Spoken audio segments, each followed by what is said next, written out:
인으로 세상을 살아가는 일은 결코 쉬운 일은 아닐 것입니다. 마지막 때가 가까이 올수록 사단의 영향력은 더욱 강하여지고 믿는 자들에게 고난과 핍박과 유혹이 찾아오게 되는 것이죠. 세상 유혹과 핍박 가운데 우리가 신앙을 지켜가는 것은, 그 순결한 신앙을 지켜가는 것은 결코 쉬운 일이 아닐 것입니다. 그런 면에서 가끔은 너무나 도덕적이고 때로는 율법적인 설교로 여러분들에게 권면하며 바르게 살아야 합니다. 거룩하게 살아야 합니다. 반드시 승리하여 피 흘리기까지 싸워 이기는 자 되어야 합니다 라고 설교한다면 그 치열한 현장을 살아가는 여러분들에게 너무나도 잔인한 말이 아닐까라는 마음도 가지게 되고, 또 과연 나는 그렇게 처절하게, 그렇게 철저하게, 그리고 치열하게 싸우며 신앙생활을 하고 있는가를 생각하게 됩니다. 사실 목사는 신앙생활을 하는 것이 너무나도 편안합니다. 왜 그렇습니까? 매일 하나님의 말씀을 묵상해야 하는 것이고, 또 전하기 위해서, 가르치기 위해서 오히려 말씀과 싸워야 하는 자죠. 그러기에 신앙에 있어서 큰 갈등보다도 내가 어떻게 말씀을 더 깊이 알고 또 그것을 잘 전할 수 있을까 생각하게 되는 것이죠. 또 제 대부분의 사역들이 교회 안에 있고, 또 제가 만나는 대부분의 사람들은 대부분 신앙생활 하시거나 또 목사님들인 것이죠. 그렇기에 목사로서 우리가 여러분들에게 권면할 때 성도님들이 간혹 목사님 세상을 아십니까? 제가 얼마나 치열하게 사는지 아십니까? 라고 묻는다라고 한다면 너무나도 정말 꾸역꾸역 버텨내시는 그 신앙인의 모습들을 볼 때에 미안함도 생기고, 또 그럼에도 불구하고 자신의 신앙을 잘 지켜내는 모습들을 보면서 정말 존경스럽기까지 하는 마음이 솔직한 제 마음입니다. 우리 성도님들은 어떻습니까? 세상 유혹에 얼마나 많이 노출되어져 있습니까? 먹고 살기 위해서 그 일들을 감당할 때 때로는 정말 치욕스러운 자리에 서기도 하는 것이고, 또 때로는 세상과 짝하고 타협해야만 정말 토끼 같은 내 아내와 강아지 같은 내 새끼들 먹여 살릴 것 같은 그러한 부담감이 우리 안에 있기도 하는 것이죠. 그러기에 이 거룩한 신앙생활을 하는 거 결코 쉬운 일은 아닐 것입니다. 어느 시인이 말한 것처럼 삶이 그대를 속일지라도 슬퍼하거나 노여하지 말라라고 말하는 것처럼, 내가 슬픈 날에 참고 견디며 기쁜 날이 올 거야 라고 꾸역꾸역 버티는 것으로 하나님께서 우리에게 원하시는 것일까요? 아니죠. 하나님은 결코 실수하지 않으시고, 하나님은 우리에게 생명 주시고 풍성한 삶을 허락하시는 분이신 것입니다. 우리가 주 안에 있을 때 참 기쁨과 평강과 위로와 소망 넘치는 삶이 되는 것이죠. 눈물로 버티고 이를 갈며 이 또한 지나가리라 라고 말할 수도 있겠지만, 하나님은 이 삶 가운데서도 주의 풍성하심을 허락하시는 줄 믿으시기 바랍니다. 주님의 그 형통을 맛볼 수 있기를 축원합니다. 요셉을 보십시오. 그가 어느 자리에 있든지 하나님은 그를 형통케 했습니다. 물론 그가 감옥에서 쉽게 벗어나거나 또 편안한 삶을 살았다라고까지는 말할 수 없을 것입니다. 그러나 하나님께서는 그를 준비시키셨고, 결국에는 그를 그 나라의 지도자, 또 온 땅을 다스리는 지혜자로 세우셨던 것을 우리는 기억합니다. 그리고 그가 그 땅에서 살아갈 때에 그 성실과 진실함으로 최선을 다할 때 하나님은 그의 응답하심으로 나타내 보이셨던 것이죠. 그리고 그가 총리가 되어서도 그가 그 애굽에서 내가 여기서 신앙생활하기 힘드니까 나 홀로 이 우상이 가득한 이 거짓 신들로 가득한 애굽에서는 내가 신앙생활하기 힘드니 내 아버지의 고향으로 돌아가겠습니다 라고 말하지 않고, 그 애굽 땅에서 하나님께서 허락하신 그 신실한 신앙을 가지고 열심히 살아갔던 것을 보게 됩니다. 또 그의 아버지 야곱은 어땠습니까? 그 야곱이 그 가족들과 수많은 가족들을 이끌고 수많은 우상들이 있는 도시 애굽을 들어가는 것에 있어서 근심하고 고민하고 하나님 앞에 예배하고 있을 때에 하나님께서는 애굽에 들어가는 것을 허락해 주셨습니다. 우리가 그런 면에서 볼 때 우리가 세상을 살아내는 것은 우리가 그들을 대적하고 그들을 피하고 우리 홀로 산으로 들어가거나 내가 주의 전에서 살기를 원하여서 꼭 목회자가 되고 전도사가 되고 또 선교사가 되어야겠다라고 하는 그 삶을 원하시는 것이 아니라 내가 있는 그 자리에서 하나님께서 맡겨주신 그 사명을 잘 감당하는 것을 원하신다라고 하는 것을 알 수 있는 것입니다. 중요한 것은 무엇입니까? 내가 그곳을 살아갈 때에 내가 어떤 사람인가, 내가 어떠한 자세로 살아가고 있는가를 하나님께서는 살피시는 것이죠. 우리는 다니엘과 세 친구를 너무나도 잘 알고 있습니다. 바벨론에 포로되어 살아가고 있을 그때에 뜻을 정하여 살아감으로 인하여 맹렬히 타는 풀무불에서도 그는 타협하지 않았고 굶주리는 사자 앞에서도 정직하게 바르게 설 수 있었습니다.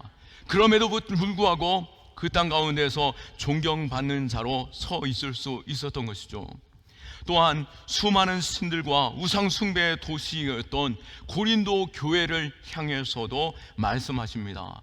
몇몇 특별한 사람들에게만 말씀하신 것이 아니라 고린도 교회를 향하여서 너희가 가서 시장의 모든 음식을 볼 때에 모든 음식들이 다 우상에게 드려졌던 음식이고 제사 음식이지만 그것에 있어서 두려워하거나 낙심할 필요가 없다라고 말씀하셨고, 물론 그것이 내게 유익한 것도 덕을 세우는 것도 아니기에 굳이 먹을 필요는 없겠지만 혹시라도 불신자들이 아무 생각 없이 그것을 권할 때는 그냥 기도하고 먹어라 라고 말하는 것이죠.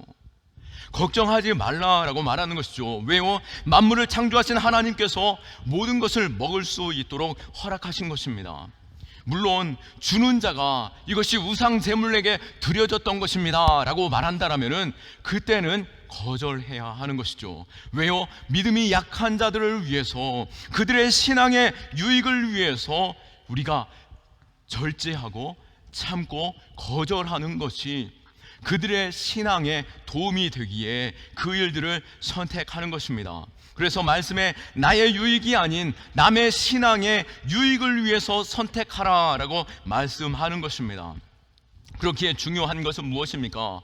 내 신앙의 양심에 따라서 하나님 앞에서 내가 바르게 서 있는가라고 하는 것이 중요한 것이며, 다른 이들에게 그들이 하나님을 바라볼 수 있는, 또 하나님의 영광을 볼 수 있도록 내가 서 있는 것이 중요하다라고 말하고 계시는 것입니다. 우리가 서 있는 그 자리에서 우리는 어떠한 모습을 보이고 있습니까? 적당히 세상과 타협하며 또 세상이 저 사람이 예수를 믿는 사람인지 믿지 않는 사람인지 알지 못하는 중에 있습니까?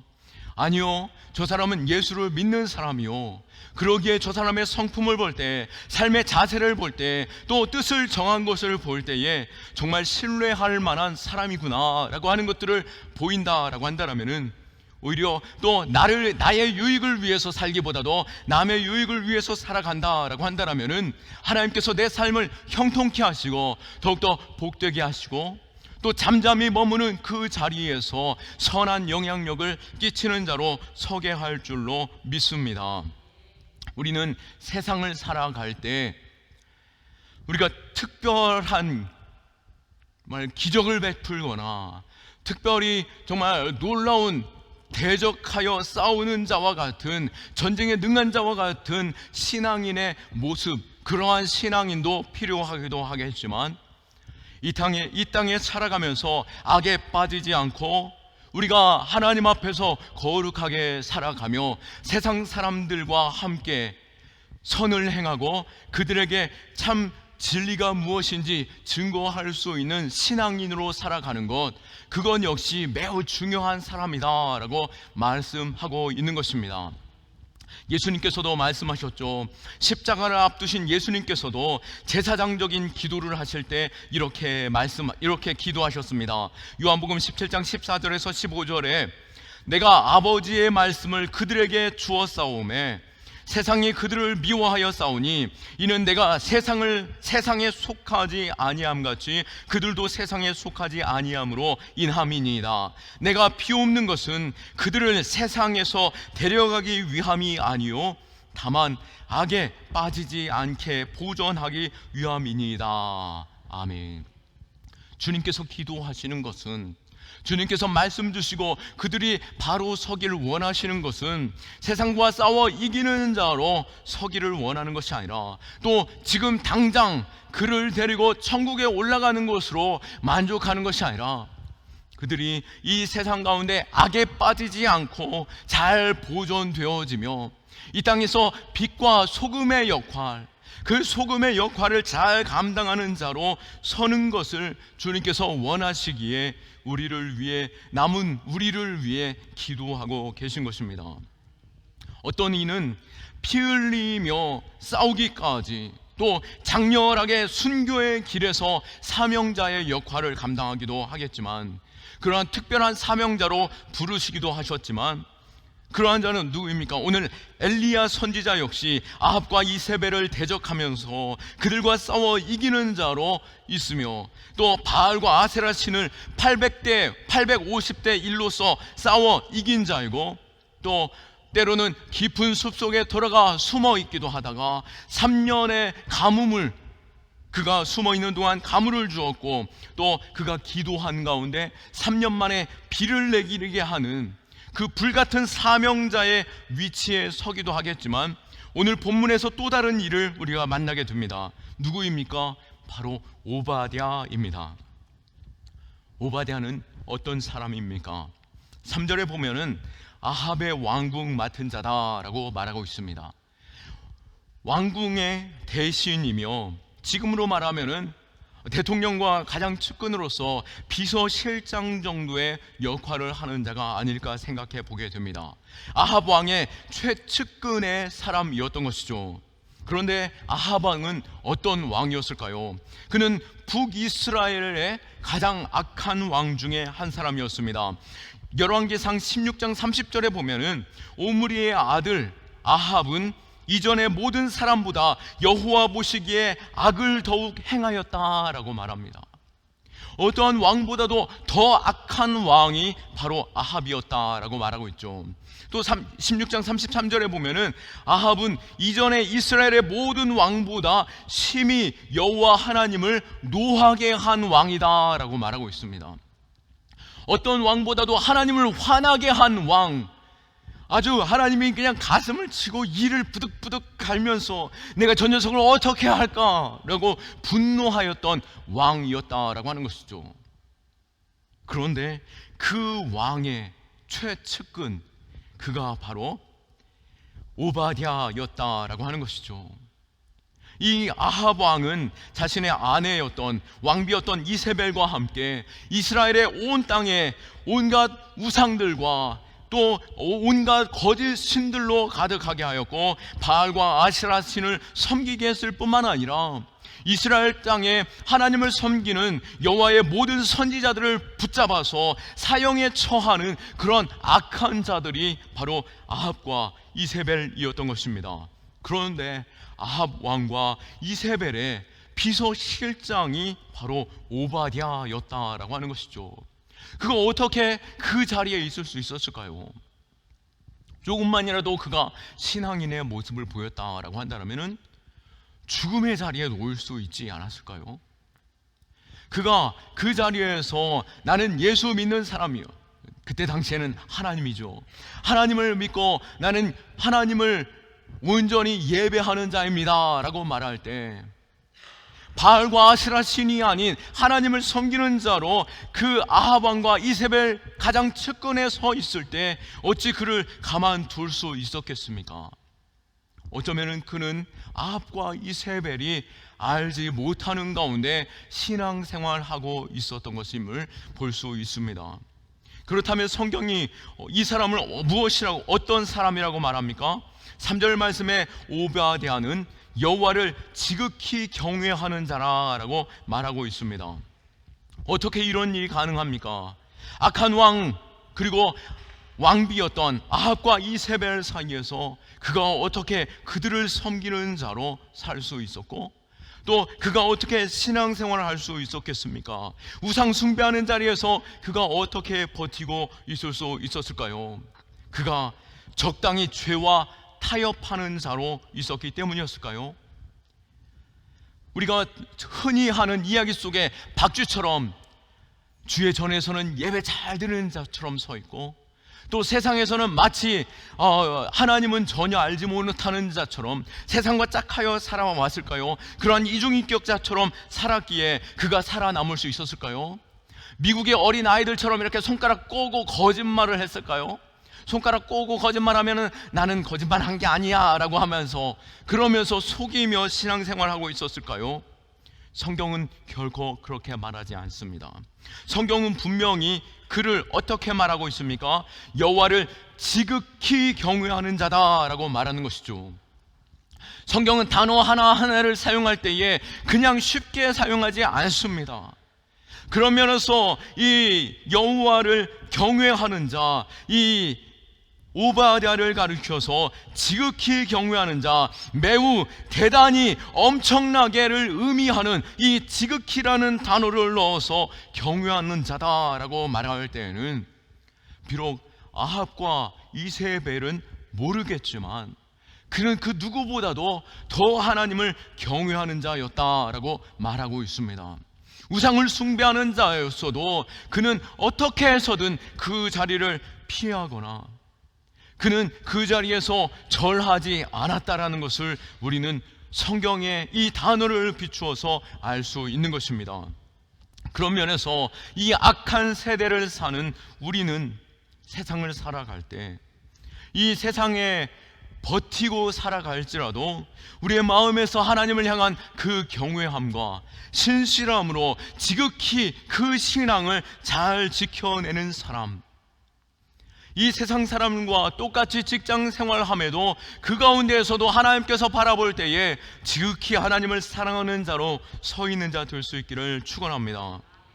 점점 더 악해져가는 이 세상, 마치 아합의 시대를 방불케 하는 이 시대 속에서 우리가 하나님이 찾으시는 오바댜 같은 신실한 신앙인 되기를 원하는데요, 우리가 이 오바댜가 어떤 사람이었는지 좀 더 깊이 묵상해 보길 원합니다.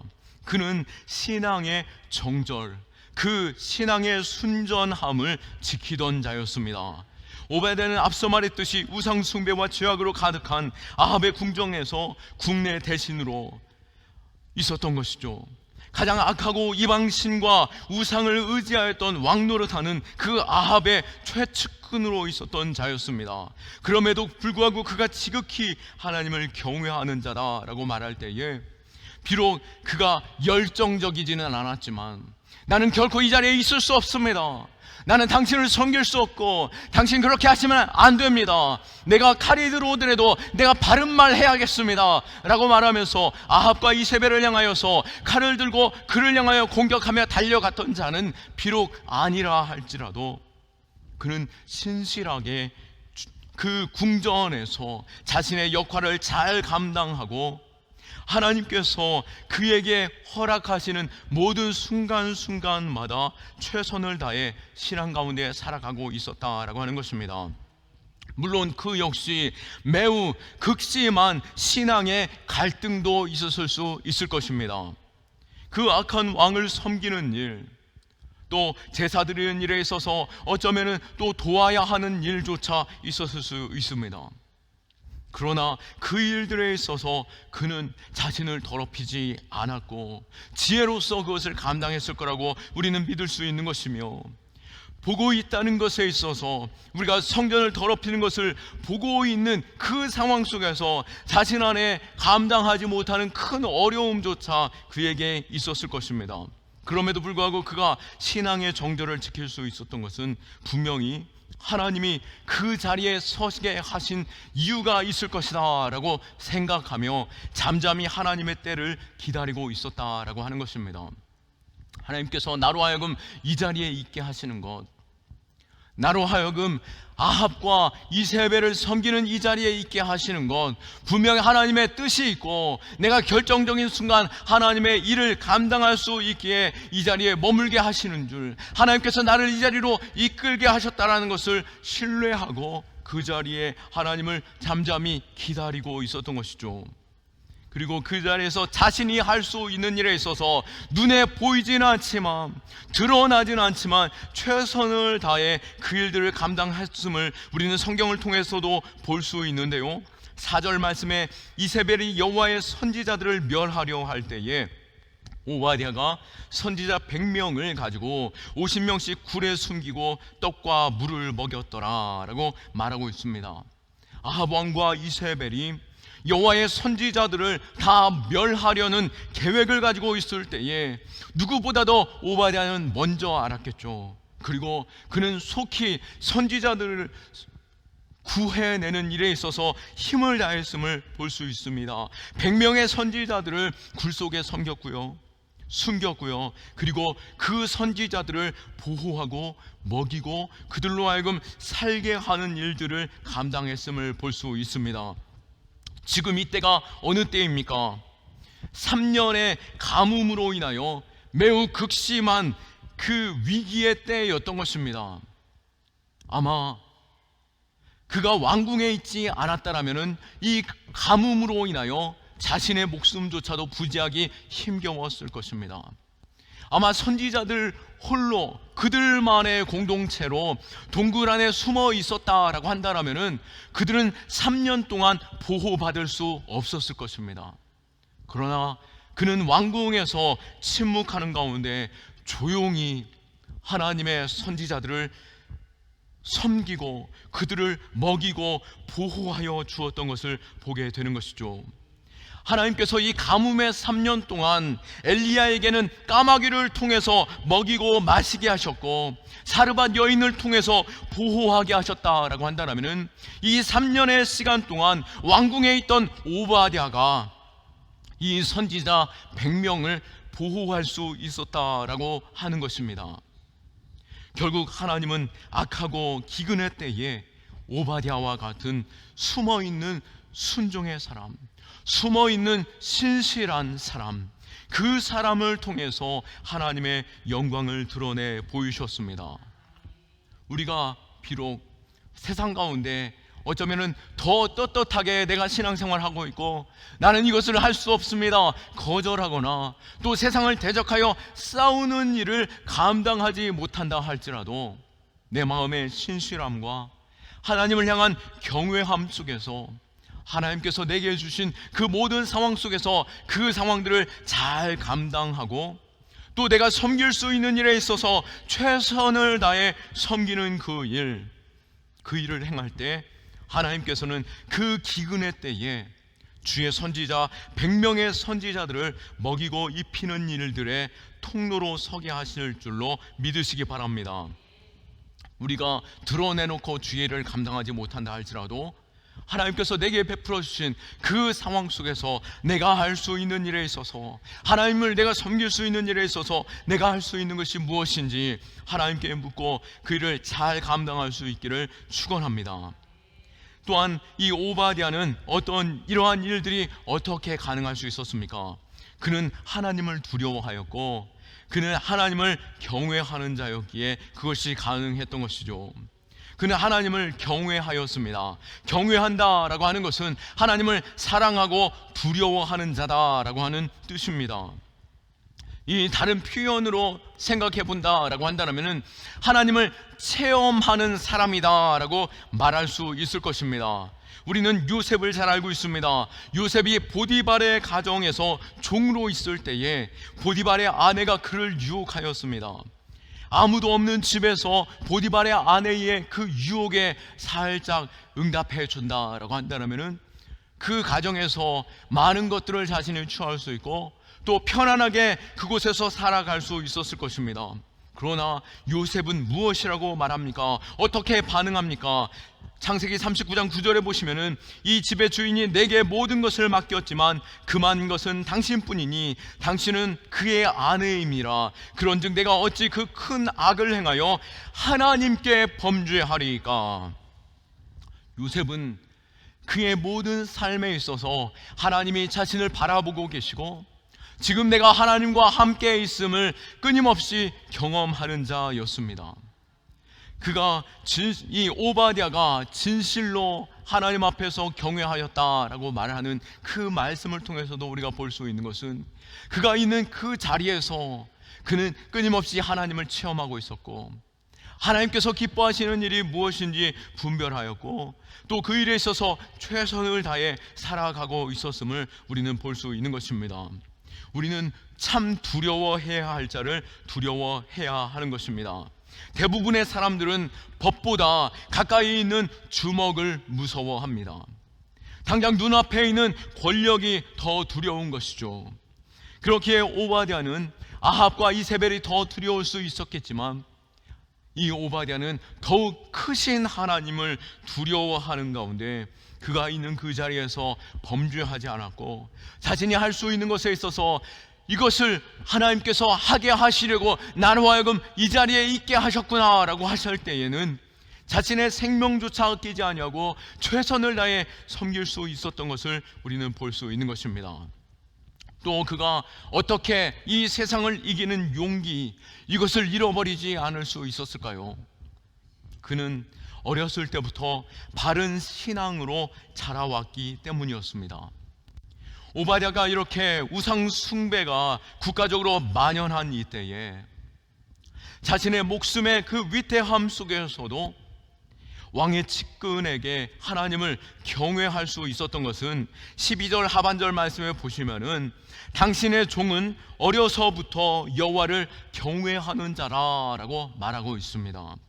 오바댜가 엘리야를 만나서 저는 어릴 때부터 여호와를 경외하였고 그 일 가운데 흔들리지 않았습니다 라고 말하는 것입니다. 어려서부터 여호와를 경외하는 신앙 교육 가운데 있는 자는 흔들리지 않는 것이죠. 세상 볼 때 흔들리는 것처럼 보일 수 있겠지만 마치 귀소 본능이 있는 것처럼 세상 가운데 방황하다가도 결국에는 주께로 돌아오는 그 신앙, 모태신앙이 못해요 하다가도 결정적인 순간에는 신앙을 보이는 것처럼 우리가 하나님을 향한 그 진실한 마음, 바로 어린 시절부터 신앙 교육 가운데 있었던 자들이 그 일들이 가능하게 되는 것입니다. 어릴 때의 신앙 교육은 자녀의 일평생과 그 영혼을 지키는 매우 중요한 요인이 될 것입니다. 잠언 22장 6절 말씀에도 마땅히 행할 길을 아이에게 가르치라 그리하면 늙어도 그것을 떠나지 아니하리라 라고 말씀합니다. 또 신명기 6장 4절에서 9절 말씀을 볼 때에 이스라엘을 향하여 외칩니다. 이스라엘아 들으라, 우리 하나님 여호와는 오직 유일하신 여호와요, 너는 마음을 다하고 뜻을 다하고 힘을 다하여 내 여호와를 사랑하라 라고 말씀하실 때에 너에게 명하는 이 말씀을 어떻게 하라고 말합니까? 너희 자녀들에게 부지런히 가르치고 또 길을 갈 때나 누워있을 때나 앉아있을 때나 끊임없이 그 말씀을 강론하라 라고 말씀하고 있습니다. 말씀을 그들에게 가르치고 그들의 손목에 메어주고 또 미간에 표를 붙이고 또 집의 문설주에 끊임없이 그 말씀을 보게 하라, 말씀 가운데 떠나지 않게 하라 라고 어린 시절에 그 말씀 가운데 살아내도록 하라 라고 말씀하십니다. 그랬기에 유대인들이 2000년이 넘는 그 시간 속에서도 자신들의 신앙을 지키고 지금도 결코 하나님을 떠나지 아니하고 세상을 다스리는 자들로 그 자리에 서 있는 것들을 보게 되는 것이죠. 이 코로나 상황 속에서 많은 교회의 아이들이 교회를 떠나고 돌아오지 않는 모습들을 보게 됩니다. 하지만 우리 다음 세대, 우리 교회, 경암교회, 우리 다음 세대들은 정말 이 코로나 상황 속에서도 끊임없이 예배가 멈추지 않았고, 또 지혜롭게 그 일들을 감당할 때에 이제는 그 아이들이 대부분 다 돌아와서 신실하게 예배하고 있는 것을 보게 됩니다. 어떻게 그것이 가능할 수 있었습니까? 우리 교역자들과 교사들이 성경 쓰기라던가 또 줌을 통해서 말씀과 교제 나누고 끊임없이 소통하면서 그들에게 가르쳤기에 그들이 신앙에 흔들리지 않고 주의 전을 다시 찾게 된 것이고, 그들은 결국 우리의 다음 세대로 이 경암교회를 든든히 지키는 기둥이 될 것입니다.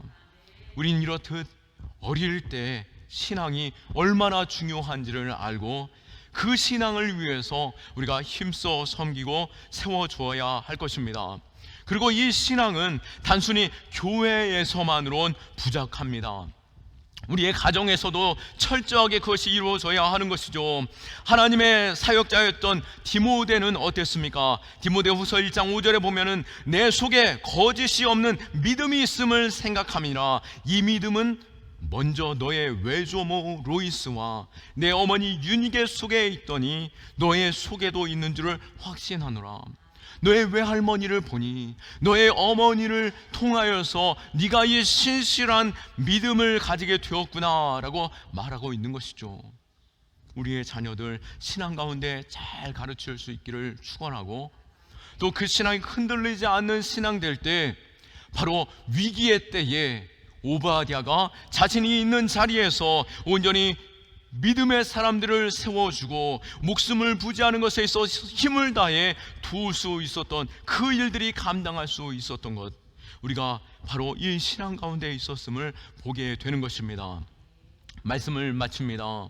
사실 한편으로 오바댜는 매우 연약한 사람일 수 있습니다.